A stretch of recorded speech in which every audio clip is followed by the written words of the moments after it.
what they're doing. All right, time now for Better Pets. Buying dog food can be overwhelming with all the different brands and the promises to keep your furry friend healthy. Dr. Andrea Dennis is here to help us put some reading labels to the test and see how some ideas on how to buy food based on your dog's age and activity. Even with the cat food, Doc, it's just so confusing out there. I don't know what to buy. The dog, I can just imagine. Do we have to go to the pet store? Or can we buy it at the grocery store? Are the big brands okay? Are they not okay? Yeah. Those are all great questions, and really we're going to talk about dogs and cats. Okay. You know, and I have some graphics showing both. And I do think it's very important to sort of realize the differences. You know, some people just starting with canned food over dry food, what's better? And even something like that, I tell people, like some people just are so turned off to canned food. Yeah. They don't want to open it, they don't want to touch it. So then dry food is excellent. Okay. Or do a mixture if you want That's to try what I to do. feel A little mixture of dry and wet. I think what we've learned with cats is that some canned food can be very beneficial. So it helps with their kidneys, it helps reduce chances of diabetes. So I like the mixture. That's what I do with my I like to give them the dry food because I think it helps clean their teeth. It does. And back in the 90s, we were pretty much just pushing dry food, but I think we've learned, yeah, for the teeth, but I think we've sort of like now reversed our ways a little bit. Okay. And say, you know, the combination is actually better. And that's why some people, that's what you're talking about, the confusion. There's the over-the-counter food. Right. And it's, the thing I would stress is that if you have a puppy or a kitten, you really want to buy puppy and kitten food. It's very important. It's so different in terms of their levels of protein, you know, calcium and phosphorus to help their bones.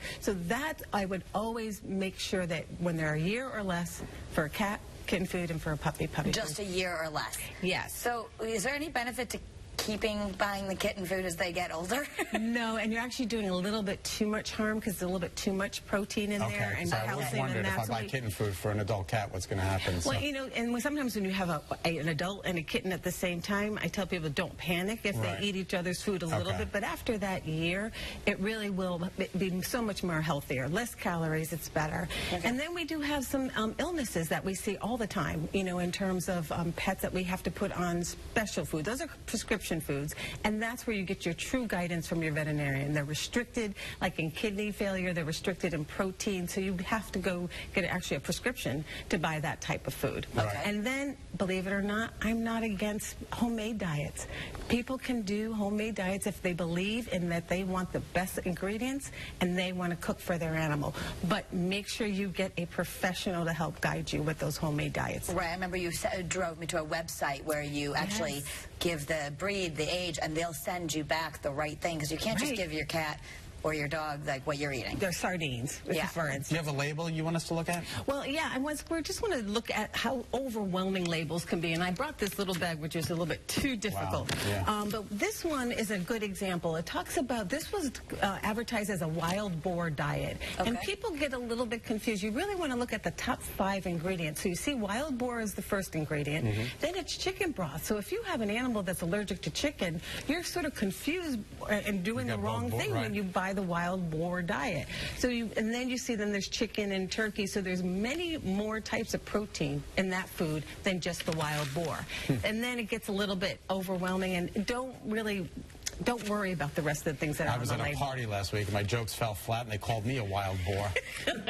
Thank you.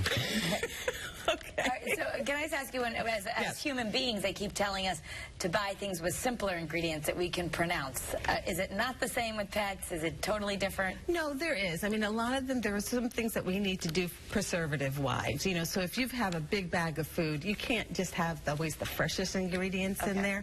But yes, I do think it's to read a simple label is really the best thing that you can do. And I like making sure, always seeing what that protein is and making sure that it's a good quality protein.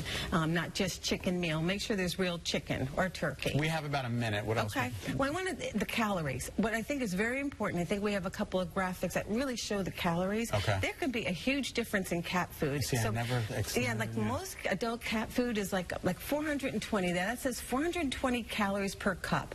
And that's a lot of calories. And most cats are not outside. They're not in the wild. They're not exercising outside. So then we've got this one that's a little bit more. This is 100 calories less per cup. Okay. And that's adult hairball, so you help with the hairball, and weight control. So if you learn anything today, it's always look at that calorie content first and foremost.